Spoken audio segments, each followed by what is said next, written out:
माननीय श्री महेश जेठमलानी, माननीय Mahesh Jethmalani, please.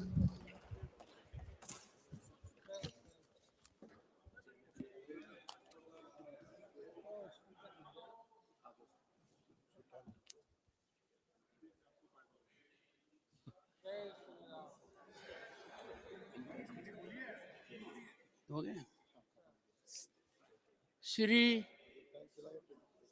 Praful Patel. Sir, I've just been asked to speak. Okay, okay. Get going, get going.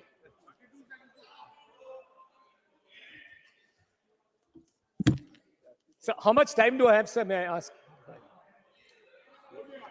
How much time do you need? 15 to 20 minutes. How much time do you need? 15 to 20 minutes, sir. All right, you get 5 minutes. Go ahead. So I should have pitched my case higher. Honorable Chairman,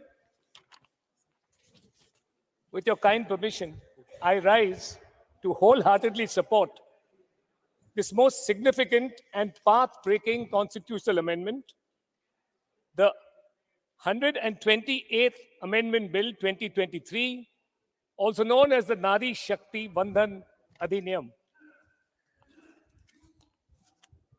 So, our first experience with women's representation in a legislature was in the Constituent Assembly. 15 women members represented us in the Constituent Assembly. Out of them, 10 spoke. And all 10 of them did not pitch for reservation. They did not pitch for reservation, and they said that we want women's representation based on merit.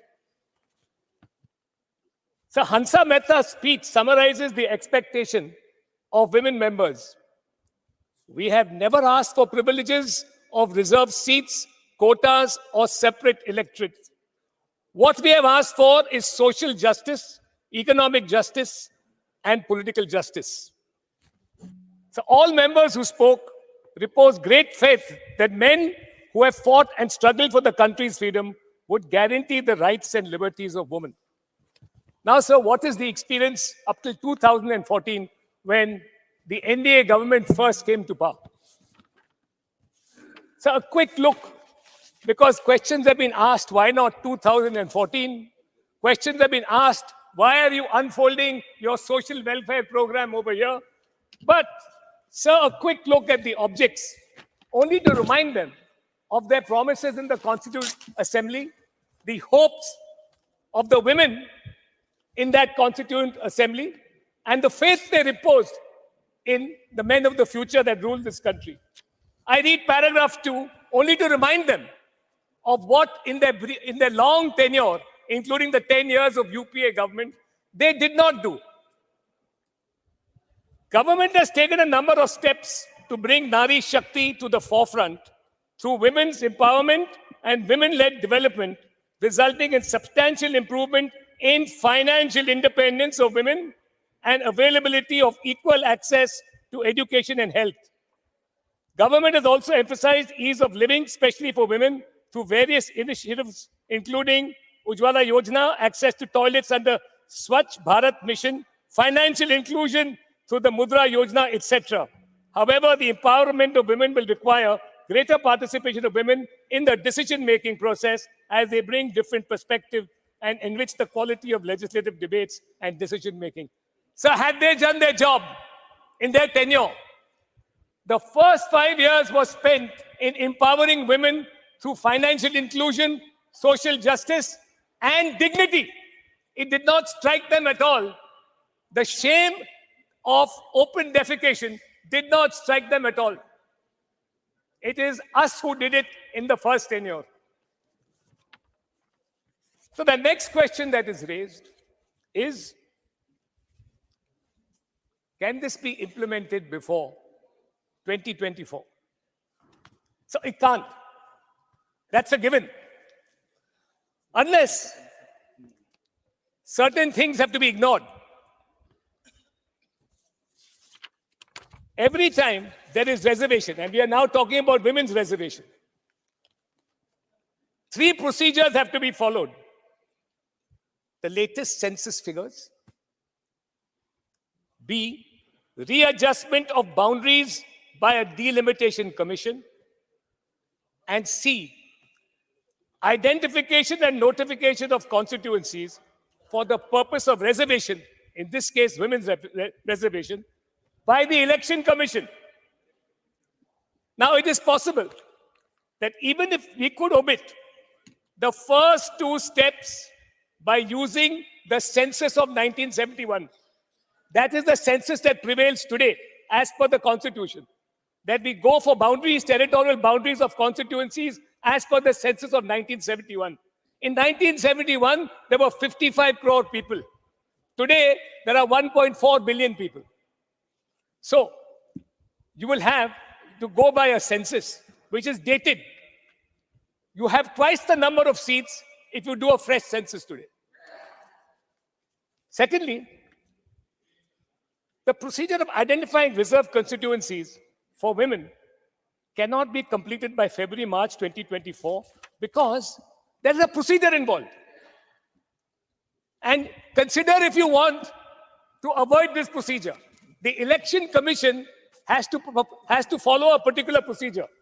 First of all, it publishes its proposal. This is even if you want to give up. You want to go by the present census, not wait for the next census. If you want delimitation to be dispensed with by the Delimitation Commission, you still have to go through an Election Commission identification process of reservation seats. Now, that requires a procedure. The procedure is, first, publish proposals for constituencies to be reserved for women in the Gazette of India and the official Gazette of the state concerned. Secondly, specify a date on which such proposals will be further considered. And third, consider all objections which may have been received by it. What? I am not yielding, and why are you talking? Sir. Carry on, carry on. Carry on, carry on.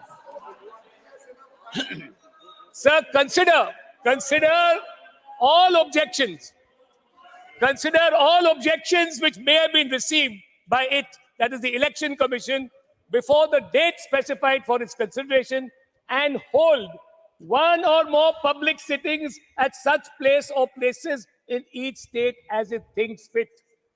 This is a mandatory procedure, and it accords to transparency, it accords to justice, it accords to the views of all stakeholders. The Commission also sits as a court when it identifies constituencies for reservation. It sits as a court and can take evidence on oath for determination of reserved constituencies. This procedure is meant to guarantee fairness, transparency, and natural justice to all stakeholders. No member of either house would want to do away with this procedure before constituencies reserved for women are identified. The alternative is to leave it to the arbitrary diktat of the Election Commission with the inevitable discontentment and heartburn it will cause you people. Members who insist on implementation for the 2024 Lok Sabha election have, with respect, not understood the inbuilt safeguards of the reservation procedure, and a demand for haste will only be at your own peril. Now, is it possible before 2029 and at the earliest after 2024? Yes. On the other hand, the scheduled 2021 census was postponed due to COVID. It is supposed to commence in the beginning of 2024. There is now digitalization. There is now digitalization of the census procedure. The census can be completed expeditiously and possibly within 2024 itself. Thereafter, the next two steps of delimitation by the Delimitation Commission pursuant to the census and identification of reserved constituencies for women can be completed by 2025. By 2026, By 2026, reservation for women in state elections can be a reality, and consequently even so more for the 2029 Lok Sabha elections. I'm afraid you people do not know the procedure that is required for identification.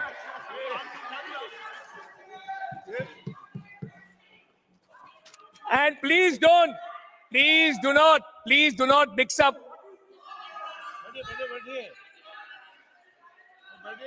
Please do not mix up OBC.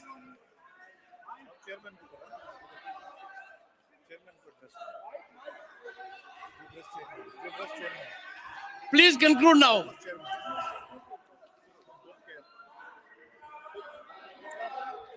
Please conclude. Sir, I will conclude, sir. In short, sir. Nick, conclude on a pleasant note. Yes. Sir, this is a bill. One of my young friends, Kartikeya Sharma, honorable member of this house, said that this is a bill whose time is due. I say that this is a bill whose time is overdue. I wholeheartedly support this bill. Honorable Finance Minister Srimati Nirmala Sitharaman. So first